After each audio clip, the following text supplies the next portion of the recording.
How many people here are on Facebook? Okay, how many people have ever been on Twitter? Okay, and how many people have ever reported a pothole to C-Click Fix? Okay. Did it get fixed? Yeah, kind of. Oh, yours did. Okay, all right. By the end of tonight, I'm hoping everyone's going to know what it means to use Facebook and Twitter as a community and some other destinations on the web you might not have heard before. I don't know if anyone saw the latest issue of Shalom, New Haven. And there was a wonderful column there by Sydney Perry. You know, she writes a column every issue. She was writing about the upcoming Days of Awe and how it's a period of soul searching for us. And at first I thought the column was a movie review. She talked about how she couldn't stand the movie Eat, Pray, Love. And she thought it was, she said, where was the soul searching? It was so solitary. She said, you know, we're coming up to Rosh Hashanah and Yom Kippur, and we're all doing our soul searching, but in our tradition we do it as a community. We're not isolated, we're not somewhere all by ourselves. We're together and we're searching together, and that's what makes it meaningful. And it made me think about the panel we're doing tonight. It made me wonder, a lot of the seeking, a lot of soul searching people are doing now in 2010 takes place on the web. And there's been a lot of discussion. Do we build community? Is web building community? People spending all this time on sites like Ugly Radio, Facebook, Twitter, C-Click Fix. Is that something that's bringing us together and helping us build community in ways that community really shattered in the second half of the 20th century? Or is it making us more separate, not really seeing each other face to face, off in our own little worlds on the computer, where we can sometimes behave in ways that, where we can,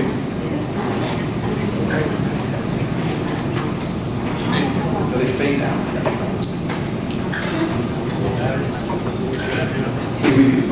Okay, this one's on again. Okay. Or are we becoming atomized? Are we in our own little rooms, on our own computers, looking for people who think already the way we do, and behaving under the cover of anonymity, and in ways we wouldn't really act in real life? Well, I decided to be upbeat. I would bring to Becky tonight 3 of the pioneers in social media in New Haven. People in New Haven who I think are doing some of the most inspiring and interesting work. And I recognize far beyond where we live for the innovations they're bringing to the internet. I thought they'd tell you a little bit each about what they're doing. I would ask them some questions, and then we're going to open it up to everybody. And to the far left is Joe Ugly, who spent most of his life growing up in New Haven. After he left a career as a banker to go into radio, he had a weekly show on YBC, and but then he's one of the first people who saw the potential to do radio in a different way on the internet. And you might not know it, but downtown, across from the green, above the subway, there's an international hub of independent hip-hop radio going on live at all hours, where Joe has his studios in the Art Deco outside that building, you know, where he used to have the travel agencies. They're now traveling in different directions in there.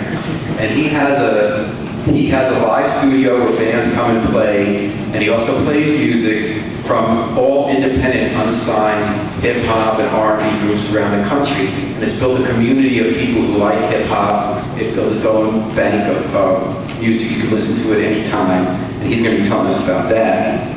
Next to him is Jeff Blasius from C-Click Fix, who is, he was a senior architect for Yale's High Performance Computer Center, which he led to great growth before he left it to join C-Click Fix, where he's Chief Technical Officer. And who here has seen C-Click Fix?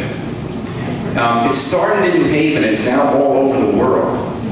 You go on C-Click Fix if you see a pothole that needs to be fixed, if you've seen certain neighborhoods, a prostitute on the corner. I know one police officer who told me he looks at C-Click Fix, saw a report of a prostitute, saw the picture, and went and busted her the next day.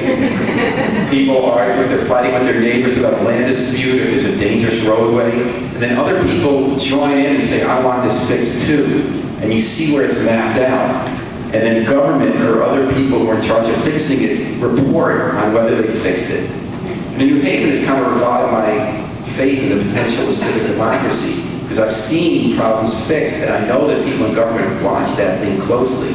And maybe we're lucky we have people in government who actually care about getting fixed.